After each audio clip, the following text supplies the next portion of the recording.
Ici, au-dessous des flots, est la seule indépendance. C'est vraiment de la pure création. Et il n'y a rien qui vaille cela. The most important thing for me, I want to, about repression and experience of Iran. You can do anything you want on a stage, but the Iranian woman singer can't sing alone on a stage. On a stage for a general public concert, But the person who has to give us the permission told me, okay, you can have a soloist on a stage. What? The other singers have to pretend, okay, we are singing. No, You don't say anything, just she's singing. But we fake singing. In fact, if I understand well, you want to be a kind of provocative also. I wanted to make a movie on the women in music in Iran. And my main goal was to make a movie about Qamar, is the woman who sang in 1920s for the first time in public in Iran. And I show a little bit of her story in the film. And so I was looking for, to see what's the history of the female musicians from Qamar from 1924 until now. And of course, a little bit before Qamar. What happened before her.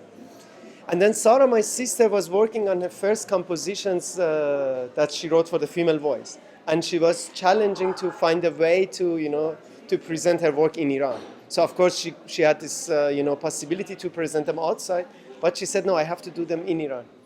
So when we exchanged our ideas, we decided to do one project together. The first time Sarah really went to Ministry of Culture to talk about the project, we saw the depths of absurdity, So I had to rewrite the entire scenario because, I knew this is a very absurd situation, but that far, none of us knew. So I would say that was the real beginning of the story, that we understood it's a big fight.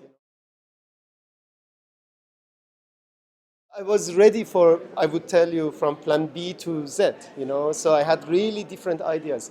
That how I finished the film, or how Sarah finished her musical project, So for both, we had ideas. But of course, you always fight for the plan A. And if you are lucky and you fight more and you believe to, what you're doing, you reach the plan A, right? And we did. Usually you go to ministry and exactly like what Sarah did with the music, you do with the movie. You go and you present your project, or they give you permission or you don't, Or they always say you have to change this and that. I knew from the beginning that this film has no chance to get the permission. So I had to go underground. So basically, therefore, I didn't have any difficulties. No one knew that I shooting this movie. So that was my strategy, to keep myself sort of invisible. Or in the ministry, we didn't want to bring the camera. We wanted to be hidden because we wanted to get the truth. If I introduced myself with the camera, they would self-censor themselves. To make a long story short, I tried many different stuff. And then I don't even remember when it came, but it was just an impulse. Told me, hey, keep it the way it is, black. And then all the producers no, are you crazy? Black in the cinema, no. And I said, just let's give it a try, why not? And it works for me. Since I don't have a shooting permission, I cannot even apply. But even if I could apply, that's not the movie that they show it.